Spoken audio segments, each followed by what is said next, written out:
Okay, here we go, another day. 2006 Lexus GS300. I'm changing out the factory radio. If you checked out the previous video, I've shown you the test fit of how it would look in the dash. All right, so you came to this video because you want to change the factory radio and you don't want to go with the Tesla screens, you know, the big screen that goes right here. You don't want to go with that. Myself, I don't like those Tesla screens because they're Android based and they, you know, require updates all the time and all that. No, it's a no for me. I don't like those. I've heard them in other people's cars, man, and they're trash to me. They're trash. But anyway, here's what you're gonna have to do, and I'm gonna try to break these down and explain to you. This was a non-navigation, non-Mark Levinson. It just had the basic premium sound system in this car. There's 3 plugs that you're gonna have to deal with. Those plugs have to be scratched to the back of the car in order to plug in your factory radio. This has to be connected in order for your AC controls to work. Now, these 3 plugs that you're going to have to deal with. Okay, the first plug, which is the big plug, the biggest plug on the back of the radio, which is this one. This is your main plug. This plug is for the, you know, the radio, the cassette player. That's what this plug is for. The second plug, which is the smallest plug, this plug is for the CD changer. Yes, this plug is for the CD changer. This small plug is for the CD changer. Your third plug, which is this plug here, this plug is for steering wheel controls. That's all this plug is for, steering wheel controls. But it has to be plugged up because it has these 2 data wires right here. This kind of light green, turquoise looking color, and blue. These 2 has to be connected. These 3, which is pins 6, 7, and 8, which is this green, yellow, and orange. Those are your actual plugs that you don't have to scratch to the back.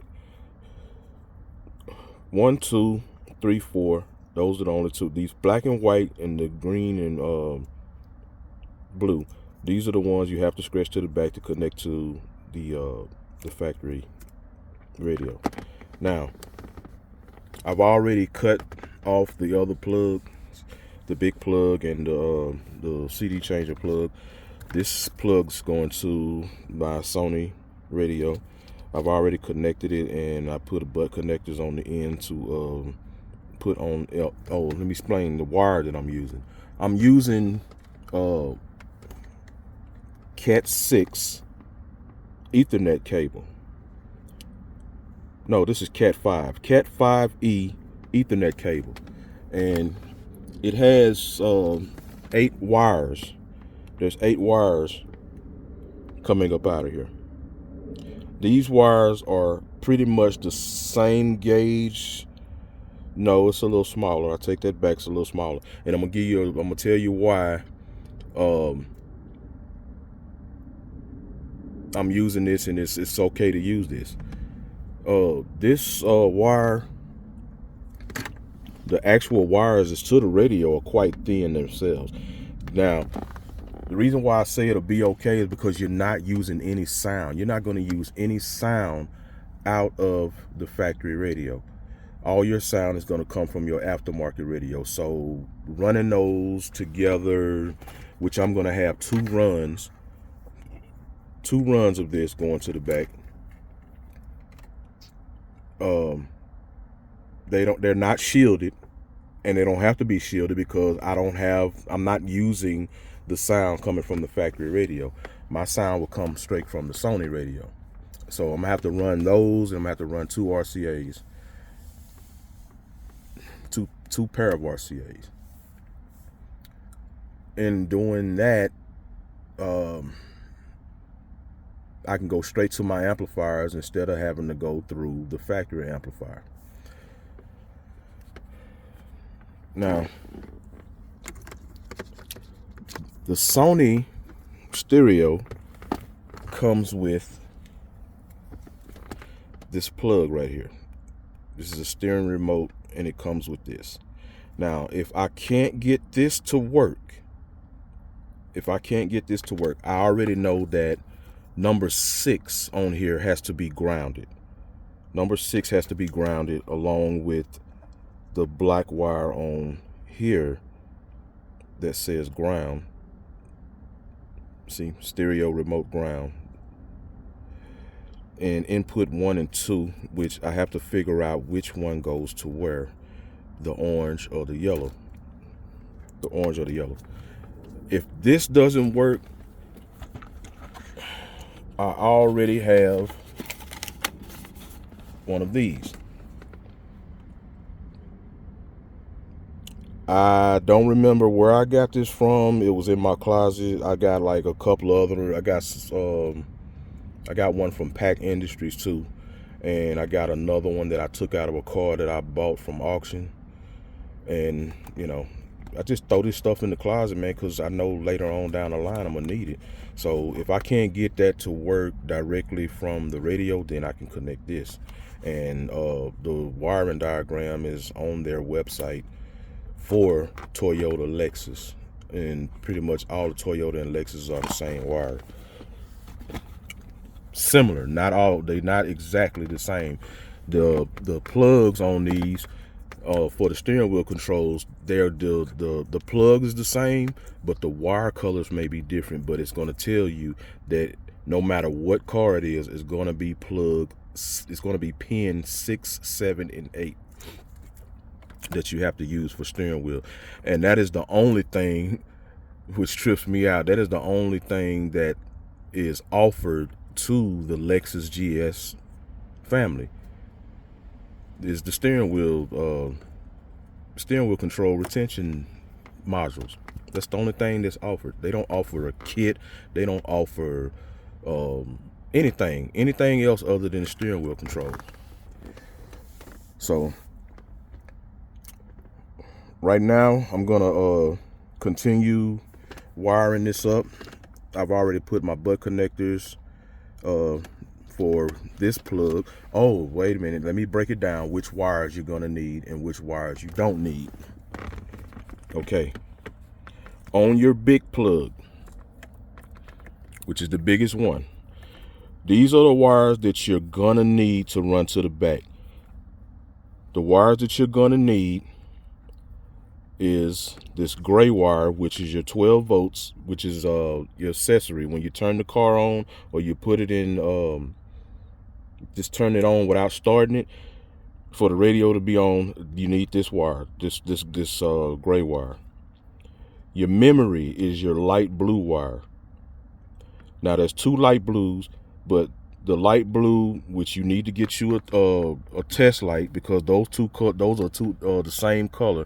Get you a test light and see which one of these light blues, because there's one right there and here's the other. One is for mute. One of these light blues is for mute, and one has 12 volts constant. Even with the car off, it has 12 volts. All right. Your green wire is park lights, which will dim your radio down when you turn the lights on. Okay, your brown wire is ground. Now on this, I figured that, you know, with the thickness of this wire, how they made this wire thick, and it's like the only thick wire on the whole harness, I figured that I'm not gonna run this to the back. I'm just gonna ground the radio in the back, because these wires on here, these wires in these Cat 5, these wires are too thin. I wouldn't run no ground on that. So I'm just gonna ground. I'm gonna ground the radio in the back. Okay, so these are basically the wires that you need. You got 1, 2, 3, 4, plus your data wires, 5, 6. There's 8 wires in a Cat 5e coax. Cable, Ethernet cable. All right, that's plug 1. The wires that you don't need is this white wire, which is dimmer. This is a dimmer. This is the negative dimmer. You don't need that wire running to the back. You don't need the orange wire, which is your antenna booster for the satellite radio. Yes, this does have satellite. It says AM satellite. That is your booster, which is the small, and you can tell from it being taped together with the regular, the regular antenna. So these 3 you don't need, and the others that you don't need will be the actual output, sound output, which is the red, and these are together. I didn't tape this right here. These are already together. This is your sound output that goes to the factory amplifier. It's white, red, black, and green. You're gonna have 2 of these. You got the one that goes to the big plug, and then you have another one that goes to the CD changer plug, which I have it bent right here. See, those same wires, these are your output. These are your output, sound output to the amplifier. There's not one, they don't exist on this one because, like I said, this plug is for your steering wheel controls only. Now, yeah. Once I get everything wired up, I'm gonna put another video up. When I get done, I'm gonna put another video up showing which one of the wires that I had to actually use for the steering wheel controls. And hopefully I have like the RCAs and everything else running. The only thing I have running, I don't have the power wire running on this side. I'm gonna have my RCAs running down this side. My power wire to my amps are running on that side already. So I'm gonna run my RCAs. I'm gonna run my RCAs and these Ethernet cables. I'm gonna run them down this side. I might take the seat out and kind of run them down the middle. I don't know yet, but I'm gonna get on that though. I mean, like I said, this is time consuming, but if you appreciate good sound and you want good sound in your vehicle, you got to go aftermarket, man, because there's something about amplified sound, if that makes sense to you. You got sound coming from an amplifier into another amplifier. It just don't sit right with me. That sound will never be, it's not, no, it's no. I hope you understand what I'm saying. I can't find the words to say it, but yeah, hopefully you understand what I'm saying. But please subscribe, man. Subscribe. I got a lot of good stuff coming up now. That probably see it out there.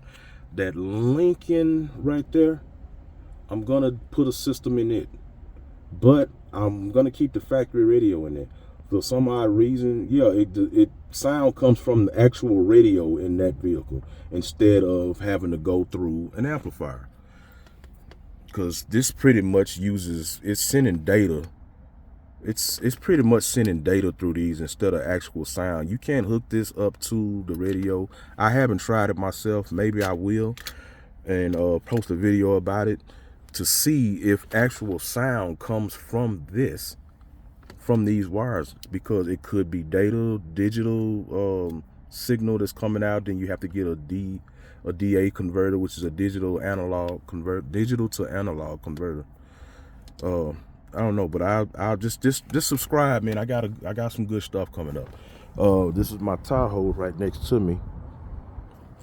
I'm going to break down some things on that. I got other vehicles that, they're pretty much my friends, homeboys and all that. They come through and they want me to put systems in their cars. I do alarms and all that too. Oh yeah, stay tuned, because I'm putting a remote start on here too. I'm going to put a remote start on here with the linker adapter, which you can control the remote start from your cell phone. So please subscribe, like the video, hit that notification bell, and you'll get notified when I post another video. Thanks for watching.